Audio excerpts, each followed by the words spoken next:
The world is changing by the minute. So how do you keep up to date with new developments in research, science, technology, and the society?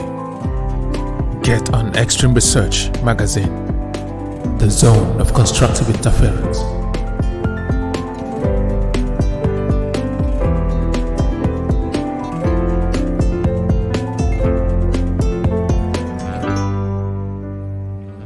Hello, this is Joseph Ikedi.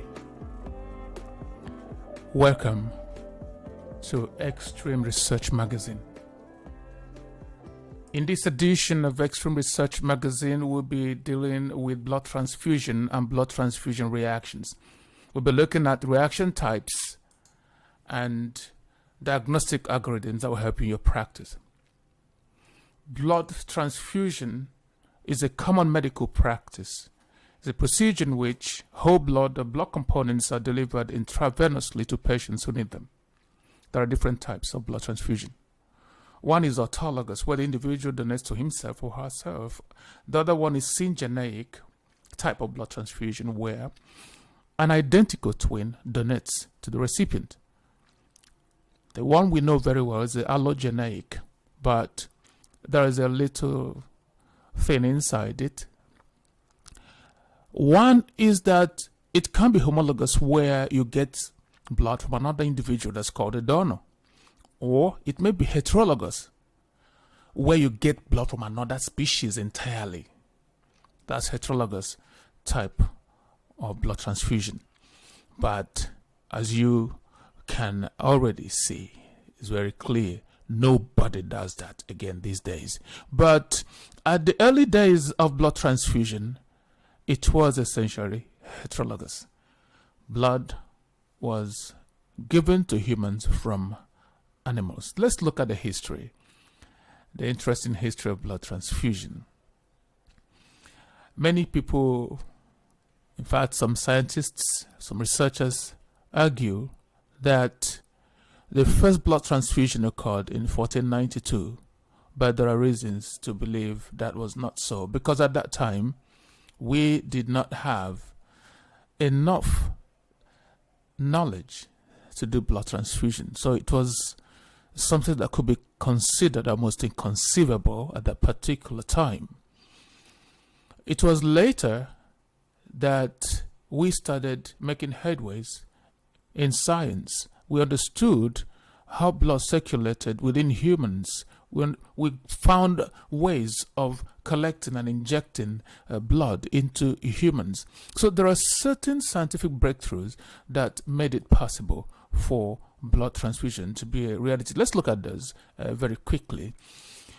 Three of them stand out. One is the description of blood circulation in humans. Number two is the invention of syringes. Number three, discovery of blood group systems and blood types. Without this last one, it will be like too dangerous to do blood transfusion. Of course, that's what it was in those days, when not much was known about the blood group systems and the blood types. So let's see how far we have come. In 1628, William Harvey he did a publication where he described the blood circulation in humans. And on the strength of that, today we are able to treat people with blood transfusion. Number two, Dominic Arnell was the one credited with inventing what we know today as syringes. In fact, the syringe that he invented looks very much like the one we are using today. So the next thing was that, okay, at that time we knew about the circulatory system. Now we had something to collect blood and inject blood. Some people started trying it out. The first person that actually did blood transfusion was Dr. Richard Lauer. He nearly bled a dog to death and then used the blood of another dog to resuscitate, to revive the dying dog that he bled. And it was successful. He revived the dog with the blood from another dog. That was the first ever blood transfusion that is acknowledged widely from dog to dog by Dr. Richard lower. A little while after that, some other bold researchers started taking steps to try similar things in humans. The first person that did it was Jean-Baptiste Denis. He collected blood of lamb, and put it inside humans. And the first one went well. The second one went well too, but things went awry with the third one. The third person died after blood transfusion, and the fourth person died while still taking the blood. And the wife of the fourth person wasn't taking it. She went to court, took Jean-Baptiste to court for murder. And Jean-Baptiste went to court but was cleared. However, blood transfusion was banned. And that was a dark day for blood transfusion. For the next 150 years, nothing was recorded about blood transfusion until 1818, when a new dawn opened up for blood transfusion. James Blundell saved a woman's life. The woman gave birth to a baby and started bleeding. She had postpartum hemorrhage and was at the point of death when James Blundell used the blood of the woman's husband to save her life. That opened a new page for blood transfusion. But it was not all rosy yet, because there were so many things about why people would still die that were not known about blood transfusion. So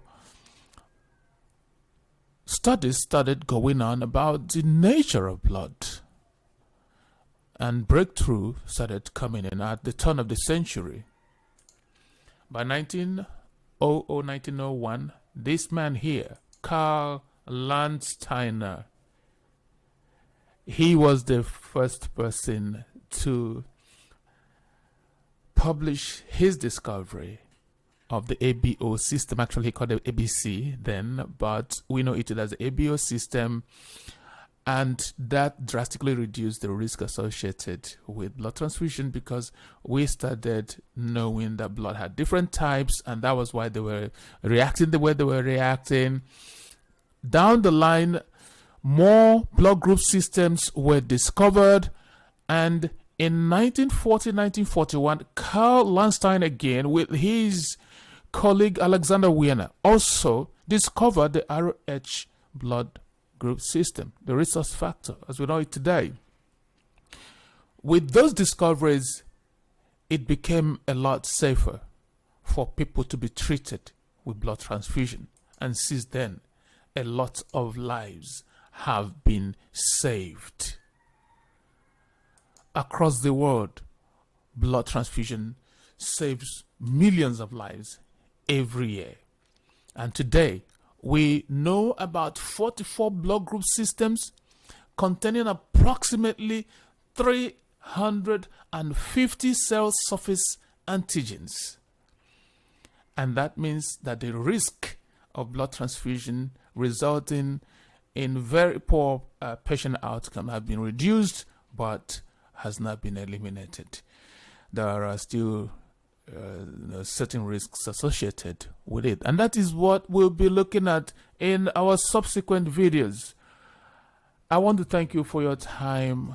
Thank you so much for staying with me, and please do well to like my video on Facebook, like it on YouTube, and click the bell icon when you go to YouTube to watch it, because I'll be sharing it on other platforms too. And if you would like to have a hard copy of this series of videos, then tell us so that we can send you our PDF copy of this, the information we have in the videos, more detailed. And we're hoping that you be able to put across a request. It's our pleasure to give it to you. We're doing this for you, And we thank you so much for being there for us. Have a wonderful day.